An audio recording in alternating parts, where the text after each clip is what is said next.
Today's psalm in Adullam's Cave Music is the 7th psalm, and it's another great example of David's top-down reasoning when he's praying in a crisis.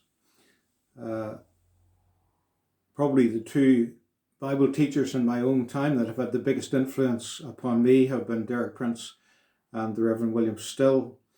And one thing amongst many I learned from Derek Prince was the importance and the place of what he used to call aggressive prayer.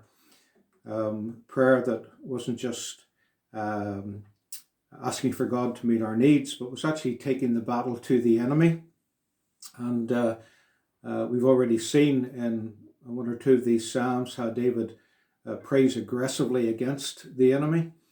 And from Mr. Still, amongst many other things, I learnt the three phases of Christian warfare. One is all-out attack.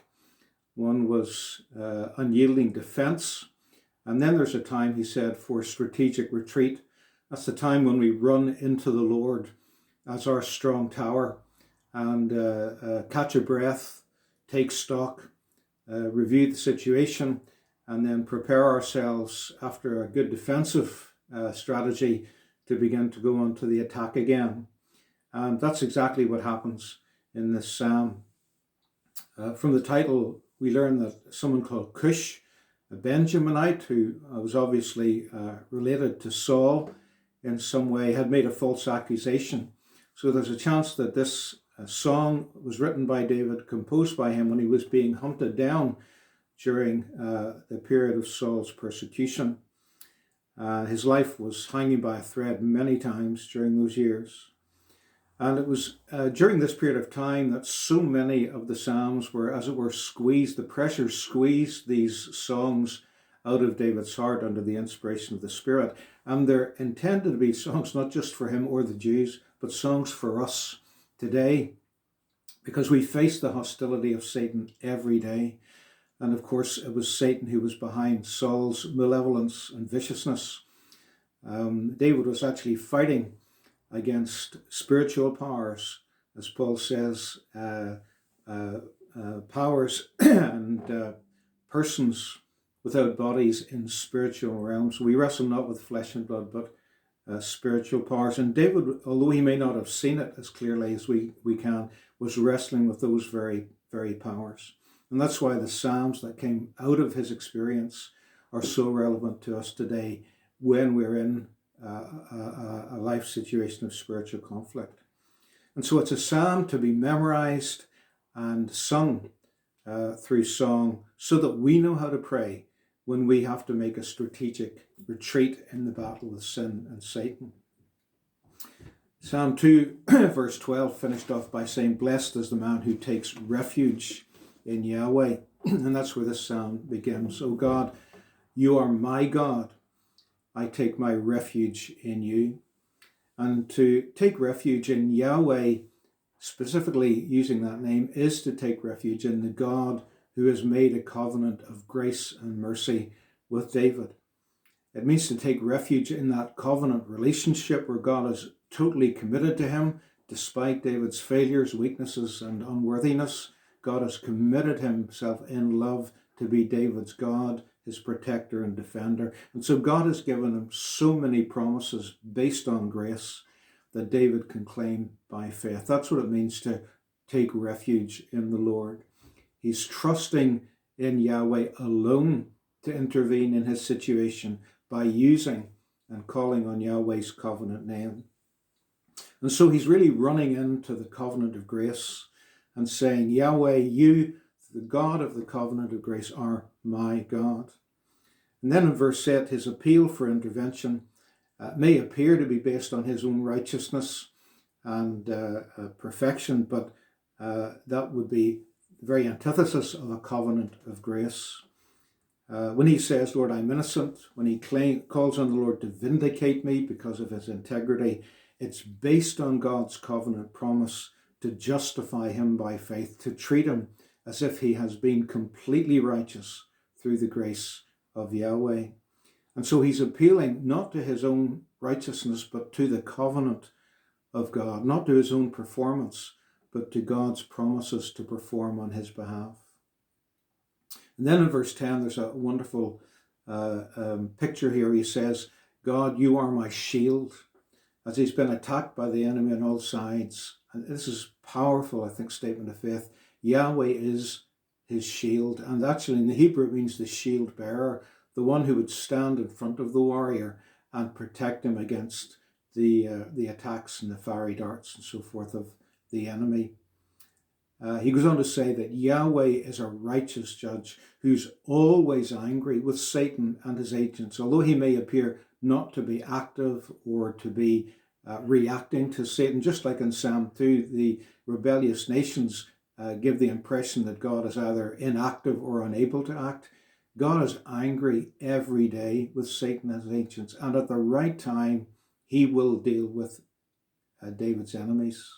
There's a lovely quote by Calvin here where he says, we must recall this truth to our remembrance, that as God is the governor of the world, it is as utterly impossible for him to abdicate his office as it is to deny himself. From this source there will flow a continual stream of comfort, although a long succession of calamities may press upon us. And having sort of grounded himself in this high tower, if you want, of God's defense, David goes on into aggressive prayer, that God will intervene, and God's intervention will involve David's enemies falling into the trap that they laid for him, and their evil plans will come back on themselves, a sort of boomerang prayer, if you like.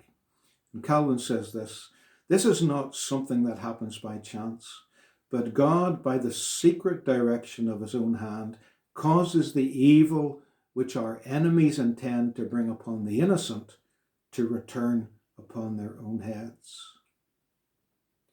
And so that's why Calvin actually then goes on to say in his commentary that that's why we let God act in his time rather than trying to take revenge or get vengeance ourselves on our enemies. We should wait for him, because at the right time our enemies will fall into the traps that they have laid for us.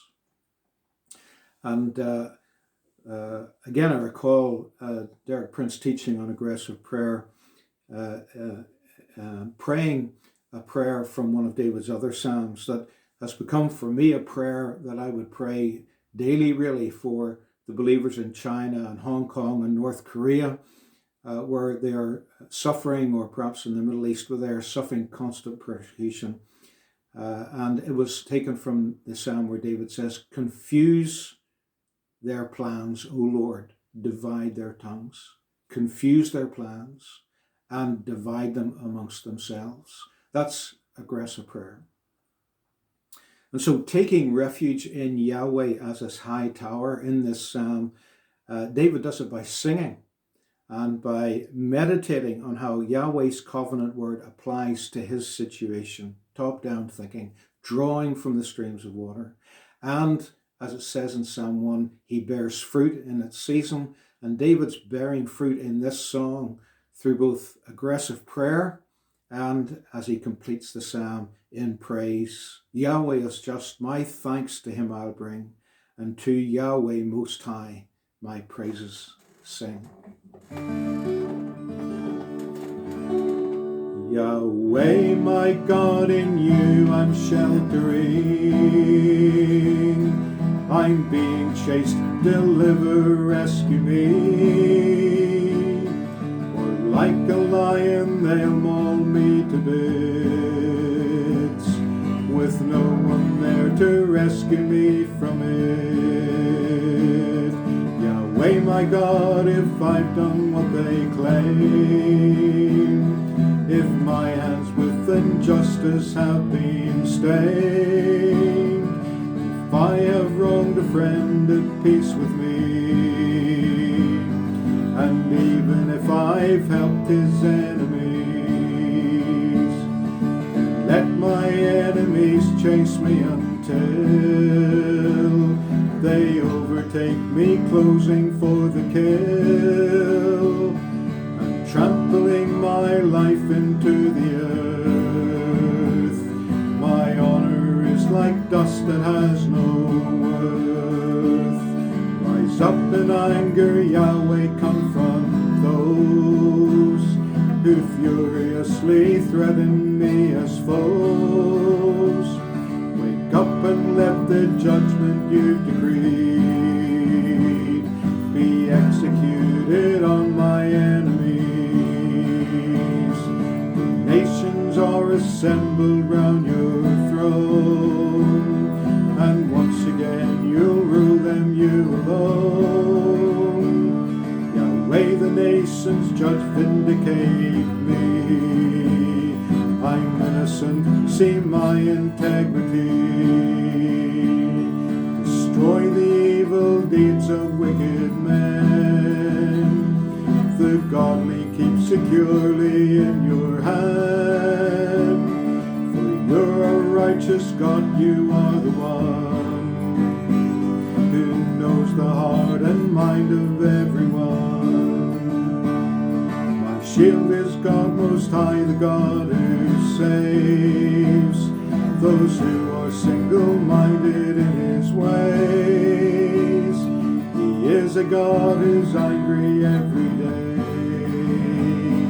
a righteous God who over all holds sway. He's sharpening His sword to punish those who won't repent but still His will oppose. Yahweh with deadly weapons is supplied, and flaming arrows from His bow will fly. Carry evil like an unborn child, conceiving trouble, giving birth to lies. They dig a hole, a deep and hidden pit, only to find they've fallen into it. Violence backfires in their face, their evil plans crash on them in disgrace. Yahweh is just, my thanks to Him I'll bring, and to Yahweh Most High my praises sing.